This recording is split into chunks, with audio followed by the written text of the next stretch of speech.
So it's the death of good cinema that's got Hollywood down 20% this year, 30% over the last 10 years. Previously, that's 50% in the last couple decades. Their worst year ever this year. This new film, if you could call it that, The Last Jedi, is like the last Star Wars movie I think I can ever watch, because it's like Russian roulette to go see this. And it had some great graphics and some fun stuff in it, but subjecting myself and my children to every bad guy being a man and all of the commanders being women, like 7 deep, like this commander dies, so it's this woman, and then it's this woman, and they go, the chain of command, it goes to this woman, and the chain of command, and it's all about women are in the chain of command. Beat me over the head, beat me over the head. I mean, I get, like, you know, don't have stereotypes, show that women can be in power positions, as if that hasn't happened throughout history. From Cleopatra to Joan of Arc, you name it. I'm a lot of times in bad roles, you know, Margaret Sanger, the list goes on and on. Queen Elizabeth II, you know, known admitted Nazi, howling Hitler, but that's okay, according to everybody, because she's liberal. But this is just the beating you over the head to patronize women and to show them in SWAT team uniforms running around and to be the police and to be in charge, and the men are a bunch of idiots that have to be put in line, and it just goes on and on. And then poor Carrie Fisher, who you could see her tweets and videos before she died, and that was during the filming, and she died right at the end of filming. She died right as it ended. She flew back. I'm not saying it's a star murder or anything, but we know in Hollywood sometimes when they think you're finally done, if you die right after your last record, your last movie, then it triples or quadruples your portfolio. But she just completed it perfectly, flying back, I guess celebrating or whatever, and had a bunch of different drugs in her systems and things. And I'm very sad for her. Thought she played the goddess archetype very, very well, did a great job in the first films, had a long life, a lot of substance problems. A lot of us have been affected by that. I had family with this, so I don't put her down. But it was like watching an under-the-bridge dweller, like we have near the office, who I try to bring food and stuff, who she looked like basically an old lizard that lived under a bridge or something that could hardly talk. And then she's blown out into space. She doesn't freeze to death in instant seconds or anything. Science is suspended, and I know it's fantasy. And then she, Mary Poppins, flies back into the spaceship, okay? I mean, and all these new films, like Communist China always saves us in every movie, whether it's The Martian with Matt Damon, or whether it's Arrival, the communist president, who's unelected, always saves America because our rockets can't boost or we can't talk to the aliens. But, you know, just because China, communist China, has just bought up most of the Hollywood studios. They bought controlling interest in almost all of them, but 5 of the big 6 right now. They're trying to buy up some of the other ones too. And just like Trump just cut taxes from 40% to 15%, just China has that for corporate income tax, so our money will come back. China just said, you know what, we're going to zero. Screw you, America. Your companies stay here, they pay no tax. And those are the people financing Hollywood and Disney that literally have 300 million slaves. They put Buddhists and Christians who do nothing wrong in forced labor and then take their organs. That's the real empire of evil. The real empire of evil, the communists that, you know, are trillionaires with their wealth, that the globalists have sided with to deindustrialize us, they're the real empire. They're the real first order. They're the real people exploiting everyone.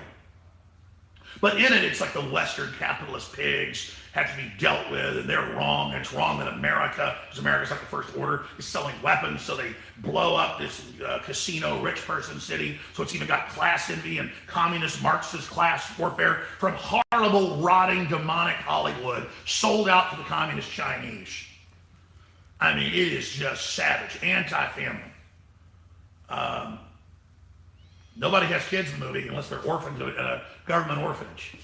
I mean, just every message. And once you see the Han Solo's kid or whatever, he has his shirt off. And she's like, put your shirt on. Like, again, toxic masculinity, but the women's, you know, breasts to be out or whatever. It's just like you see from BuzzFeed and everywhere else. They say 37 reasons whites are horrible people. Or the campuses, you know, days without whites. Or if you're white, you're not allowed on campus right now. It's all just invoking classical racism with a bunch of crazy brainwashed people getting worthless degrees, and then they go see this movie And it's like a Chinese communist war propaganda film mixed in with Carrie Fisher flying around like a witch on a broom, and she can't hardly talk, and you feel sorry for her when she's there. And it's all about men being wrong and the women being right and being the heroes. And again, it's not like me wanting men to be heroes in movies. This is all fantasy to begin with. This is about getting women into the military so you can be used as cannon fodder as well, ahead of the machines taking over. It's the sabotage of the normal biological order. And it's not tolerance to people that want to live different lives. It's saying you're going to pay for somebody that wants to dump Drano in their eyes. This is happening in the U.S. and England, and pay for them to be blind the rest of their lives because they identify as a blind person, or a white person identifies as a black person, or Halloween costumes are banned, or white Christmas because it offends somebody. It's total mental illness. And I saw the total mental illness of Hollywood and its bizarre assault, and it's whoring out to every special interest it could, cobbling it all together in a grotesque regurgitation of political correctness gone insane. And I was just like, good God.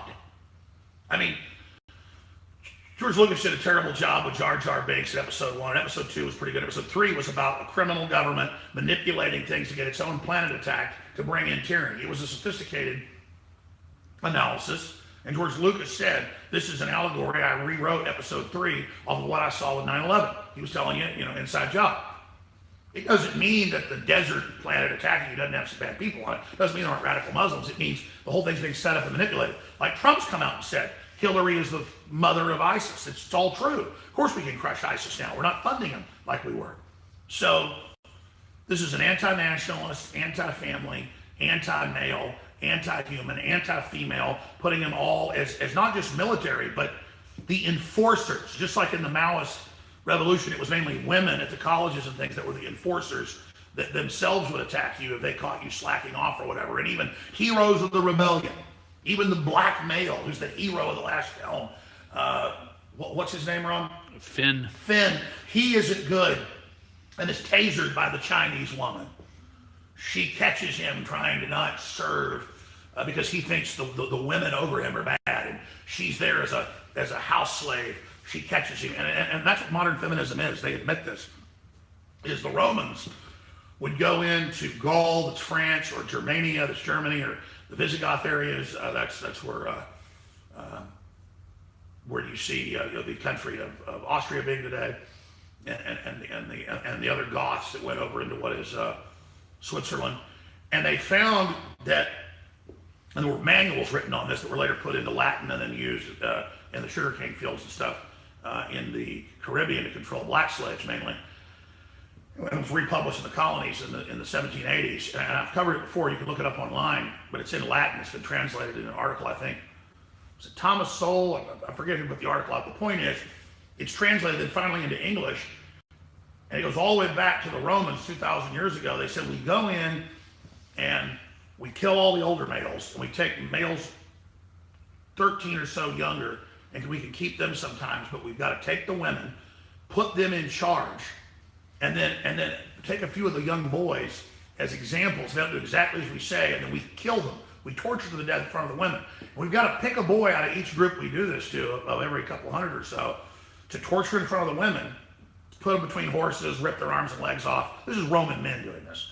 And then we tell the women, it's your fault because you let them steal some bread or not do what we say or smart back because they saw their daddy do it before we killed him.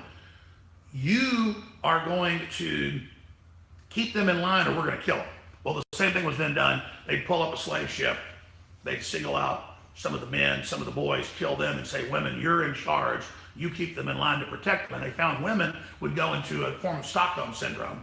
It didn't start with Stockholm syndrome being categorized by modern psychologists. That phenomenon was there. And they found they could induce women about 10 times easier into Stockholm syndrome by getting them to join the state or an oppressive force. Hitler wrote about this in his second book, after Mein Kampf.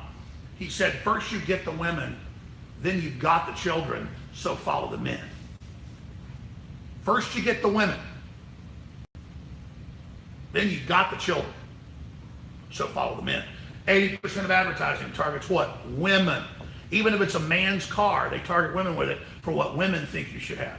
Women aren't weak. Women are the key to the species. They carry more DNA than we do, another chromosome than we do. Men are a manifestation of women.